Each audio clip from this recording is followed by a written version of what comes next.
Hey guys, what's up? This is Joe with the Stick Lounge podcast. I took a moment to take all of the UAP files that are currently released from the government, from the Department of War, and I put those together.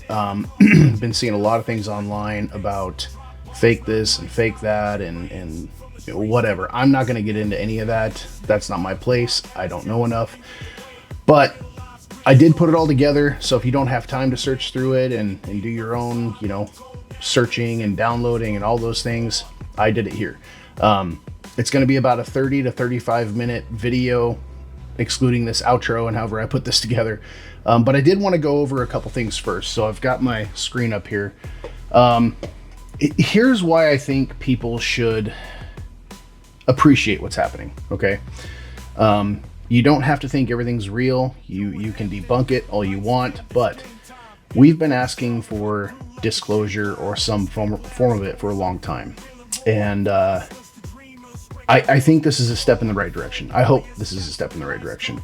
You know, we're not getting that White House lawn event yet, but maybe someday. I don't know. We'll see. I wanted to go over a couple things. So people have been talking about UFOs and sightings forever. And, you know, I knew this, but I didn't think about it until I went through the files. Once you go through the files, it kind of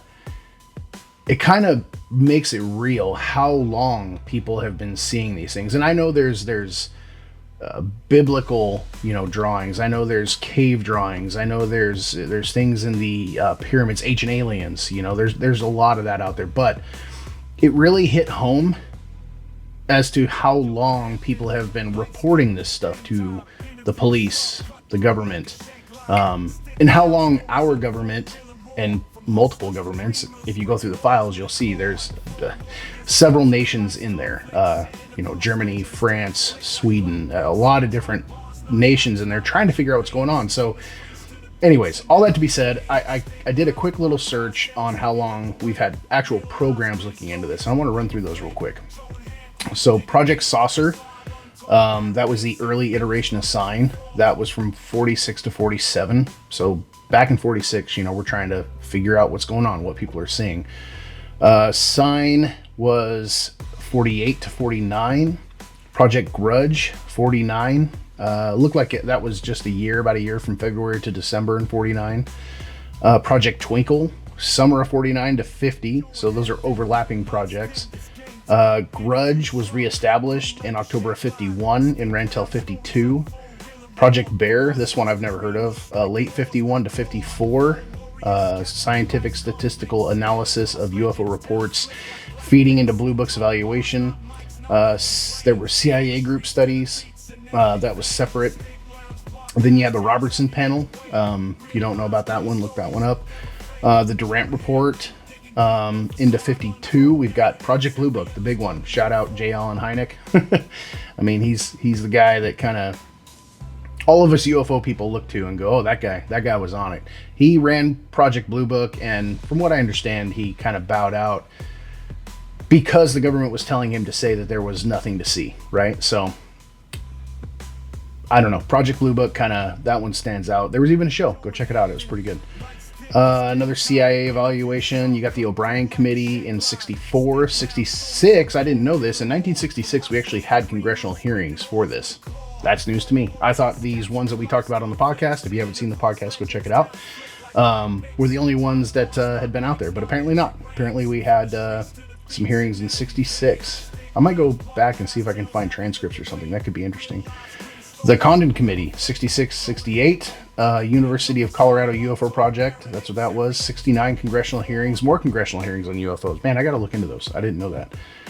In the 1990s, let's see, historical incident reviews. Okay, so that was just airport review or Air Force Roswell report reviews.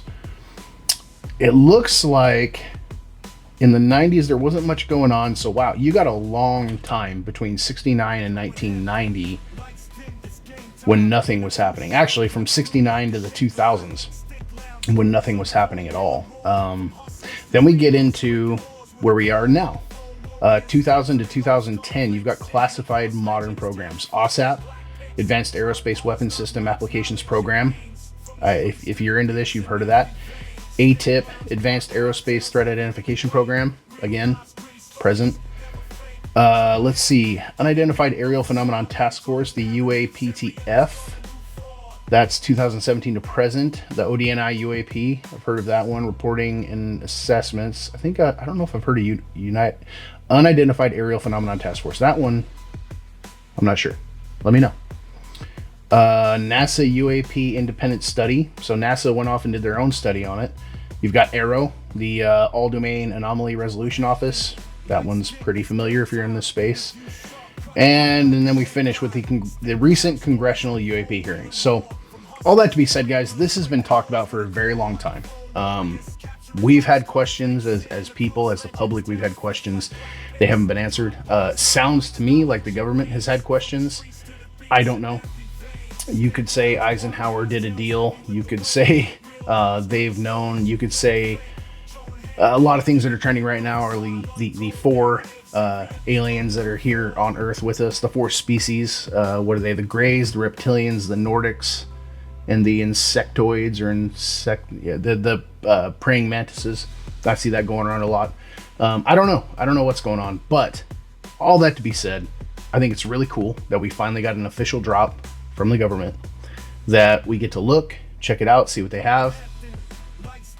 Again, not here to debunk, just hoping that this leads us to somewhere that we want to be.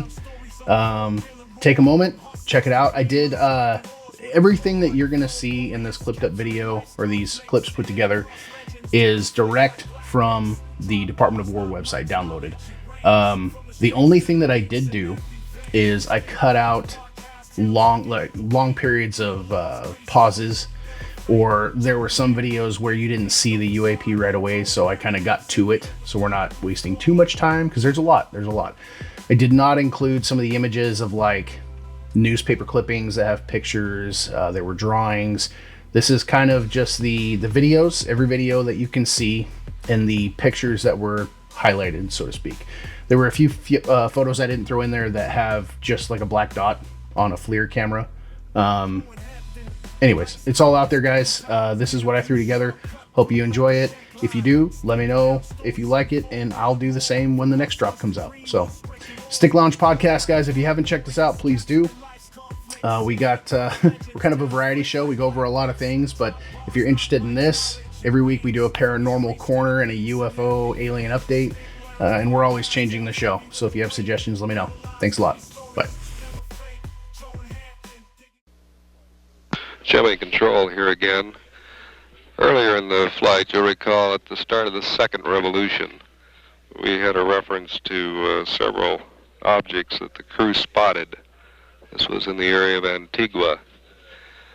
Due to a mechanical breakdown, we did not have that portion of the tape available for you.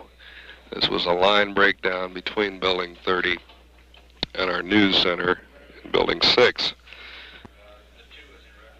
Since then, we have dubbed a tape off the master tape here in the control center, and we are now prepared to play it for you. It contains references to sighting not only some particles, but as well as an unidentified object, plus the booster. Here's that tape. We'll play it for you now. Gemini 7 here, Houston 98. Loud and clear. 7, go ahead. Bogey at 10 o'clock high. This is Houston. Say again, 7. So we have a bogey at 10 o'clock high. Roger. Gemini 7, is that the booster or is that an actual sighting? What? Say again, 7. Okay, we have several, looks like the 3 up here, actual sighting. You have any more information, estimated distance or size? But we also have the booster in sight. Understand you also have the booster in sight, Roger. And we have very, very many, it looks like hundreds of little particles going by from the west out about 3 to 4 miles. Understand you have many small particles going by on the left. At what distance? 4 miles. Large, looks like perhaps a vehicle that's disintegrated. Roger, I understand they're about 3 to 4 miles away. They're past now. They're going to polar orbit. Roger, and understand they were about 3 to 4 miles away. Traffic cleared, Mike. No further. Roger. Gemini 7, Houston, were these particles in addition to the booster and the bogey at 10 o'clock high? Roger. 7, this is, Houston, this is 7. Go ahead. I have the booster on my side as a brilliant body in the sun against a black background and with billions of particles around it. Roger, what direction is it from you? It's about at my 2 o'clock position. Does that mean it's ahead of you?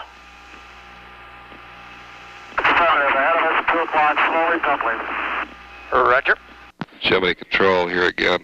The reference in that conversation to the third unidentified object, of course, the third object was bogey. There were several references to the bogey. This is the unidentified object in addition to particles which appear to be headed in a polar orbit, you heard Frank Borman say, plus Jim Lovell discussing the booster. It was Borman who reported sighting the bogey. This is Gemini Control Houston at 4 hours, 24 minutes into the flight.